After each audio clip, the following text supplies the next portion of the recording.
Welcome to vTalkInsight, Market Drivers Daily for March 19th, 2026. The core story today is an energy shock that is no longer just about temporary shipping delays, but about damaged infrastructure and a near-closed Strait of Hormuz, forcing a rethink of rates, inflation, and regional risk across portfolios. Let's start with how the energy crisis itself is evolving. Over the past few days, the narrative has shifted from worrying about short-lived disruptions to confronting actual destruction of Gulf energy assets and choke points. Large parts of Qatar's LNG capacity, roughly in the high teens as a share of global supply, are now expected to be offline for years rather than weeks, while the Strait of Hormuz is only partially passable. Brent has jumped into the $110 to $120 range, with recent moves of 6 to almost 9% in a single stretch, and the spread to WTI has blown out toward $20. That gap underlines how much more exposed Europe and Asia are to this shock than the United States. What makes this episode different from earlier in the week is the emerging sense of structural tightness, especially in gas. Damage to key trains at Qatar's Ras Laffan complex and strikes on fields like South Pars suggest that a meaningful slice of global LNG capacity could be constrained for 3 to 5 years.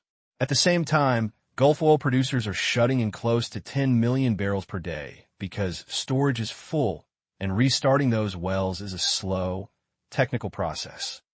Physical barrels in the region are now trading above paper benchmarks, a clear signal that local scarcity is more severe than futures curves imply. Geopolitical risk is being priced not just in oil, but across the logistics and insurance ecosystem. War risk premia for ships transiting Hormuz have jumped from around 0.5% of vessel value to as high as 3 to 7%, while Iran's use of low-cost drones has fundamentally altered the risk-reward calculus for shippers. Although insurance markets remain open, the combination of higher premiums, sporadic attacks on ports and refineries, and uncertainty about reopening timelines is tightening effective supply. Asia and Europe are scrambling to build strategic inventories, but alternative routes are limited, so the choke point risk remains central for the global energy chain. The cross-asset fallout is increasingly visible. European indices, such as the DAX, CAC, and IBEX, are down roughly 2 to 3%, with energy importers, banks, autos, and travel names under particular pressure, while energy exporters and oilfield services stocks are relative winners. Fertilizers, jet fuel, and diesel are seeing both price spikes and early signs of demand destruction in some smaller economies, and logistics firms are preparing to reintroduce fuel surcharges as volatility persists. Yet risk assets overall have held up better than past oil crises, suggesting some optimism that the damage can be contained. Key swing factors from here are how long Hormuz remains constrained, the pace of repairs at Qatari LNG facilities, and whether U.S. policy leans toward additional supply, via reserve releases or sanction waivers, or toward export controls that tighten global markets further. Those outcomes will frame the backdrop for central banks, which are already being pushed deeper into a higher-for-longer stance. The evolving energy shock is landing on a monetary backdrop that was already shifting toward higher for longer, and today that shift looks more entrenched. The Federal Reserve has lifted its inflation projections through 2026, now expecting core measures to stay above the 2% goal, and Chair Powell has stressed that rate cuts are unlikely until there is clear, sustained progress on inflation. Market pricing has followed. Front-end U.S. Treasury yields have moved to around 3.8%, the highest since last July, with the 2-year now trading above the top of the Fed funds range. Futures curve dynamics show the first meaningful cut only being priced around October 2027, highlighting how far easing expectations have been pushed out since earlier this week. Europe and the UK are undergoing their own hawkish repricing, heavily influenced by surging oil and gas costs. Traders now see close to 60 basis points of additional European Central Bank tightening by year-end, and euro area bond yields have moved sharply higher as scenario analysis, there points to energy-driven upside inflation risks and weaker growth. In the UK, the Bank of England has just delivered its first unanimous decision to keep rates on hold in over 4 years, but with a distinctly hawkish tone. Markets now fully price around 50 basis points of hikes, with the front end of the gilt curve jumping more than 30 basis points and 2-year yields outpacing continental peers, despite soft labor data.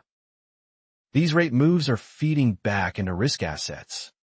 Equity futures are weaker, with S&P contracts down and European indices underperforming more visibly, while rate-sensitive names, such as Fannie may have dropped as much as 20% on fears that hikes, rather than cuts, could be next.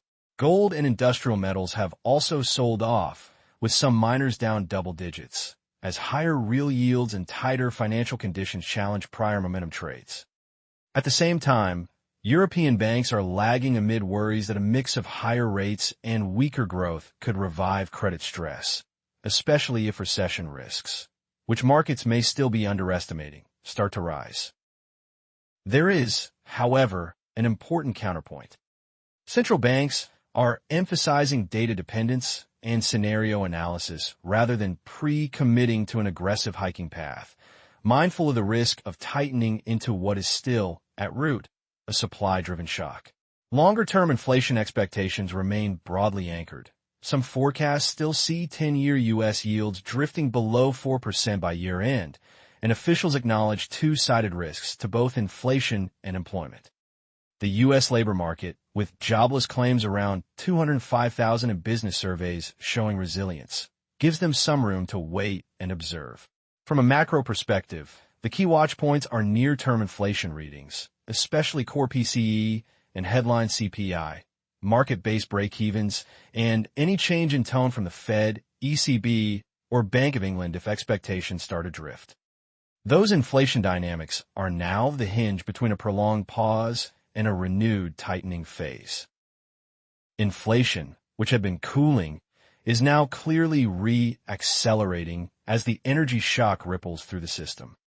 Brent moving into the mid-100 teens, European gas futures jumping more than 20% in single sessions, and higher refined product prices are all feeding directly into headline gauges.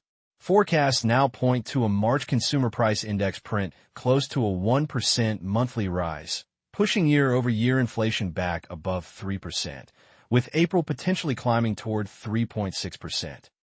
Personal consumption expenditures measures are being revised higher as well, driven by gasoline, utilities, and transport. The inflation impulse is not just about fuel. Fertilizer shortages in South Asia and disrupted gas supply to producers are pushing costs sharply higher, with some fertilizer prices roughly doubling into planting season and corn futures responding in advance, which raises the risk of global food price pressure later in the year. At the same time, tariff pass-through to goods prices remains a live concern for the Fed, and broader supply chain rewiring and reshoring efforts, spurred by geopolitical tensions, are structurally nudging production costs higher. Insurance premia outside war risk are also rising as underwriters grapple with volatile energy and construction costs, adding another, if smaller, layer to the overall price picture. Near-term market-based inflation expectations have moved up sharply, with one-year break-evens near 5%, although some analysts argue that actual outcomes are more likely to peak above 4%, but remain below those most pessimistic levels. Longer-term expectations, by contrast, remain relatively well anchored, even as central banks, such as the ECB, lift their medium-term projections. For example, seeing euro area inflation around 2.6% in 2026. The risk is a stagflationary mix where elevated energy and food prices squeeze real incomes, especially in smaller, more energy-dependent economies like the UK, while higher rates delay any relief. Scenario work suggests that Brent sustained near $120 could push U.S. gasoline into the $4.50 to $5 range, which, if maintained for months, would materially raise recession odds. There's also a more benign scenario where today's spike proves more moderate and temporary. Compared with the 2022 shock, inflation is starting from a lower base. Fiscal policy is less restrictive. In the U.S., there are no widespread physical shortages. Consumers are adjusting spending patterns rather than facing outright rationing. Central banks are counting on easing wage growth and still anchored long-term expectations to pull inflation back toward targets over the medium term, even if the next few quarters are uncomfortable. In this environment, portfolio strategies have already tilted toward a mix of defensive sectors, higher dividend payers, and selective growth exposure, while some see international equities and real assets as potential longer-run beneficiaries in a structurally more inflationary world. The path of energy prices, the evolution of fertilizer and food costs, and upcoming inflation prints across the U.S., U.K., and Euro area will determine which of these paths dominates. Together with central bank responses, they will shape whether today's environment evolves into a contained slowdown or something closer to a stagflationary regime. To sum up, the damage to Gulf energy infrastructure and the effective bottleneck at Hormuz are turning what began as a transient shock into a potentially longer-lasting source of tight oil and gas supply, with Europe and parts of Asia most exposed. Central banks are responding by pushing rate cut hopes further out and leaning into a higher-for-longer stance, even as they try to avoid overreacting to what remains a supply-side hit. Inflation is re-accelerating through energy, fertilizers, and goods, lifting front-end break-evens and raising stagflation risk, while long-term expectations stay broadly anchored for now. The key variables to watch from here are the duration of Gulf supply disruptions, policy responses around energy and trade, and the next rounds of inflation and wage data that will guide central bank reaction functions. This video is for information only and is not investment advice. If you found this video useful, please like and subscribe to @vTalkInsight. Alternatively, visit vTalkInsight.com to chat with our specialized AI market assistant and access the latest interactive market insights.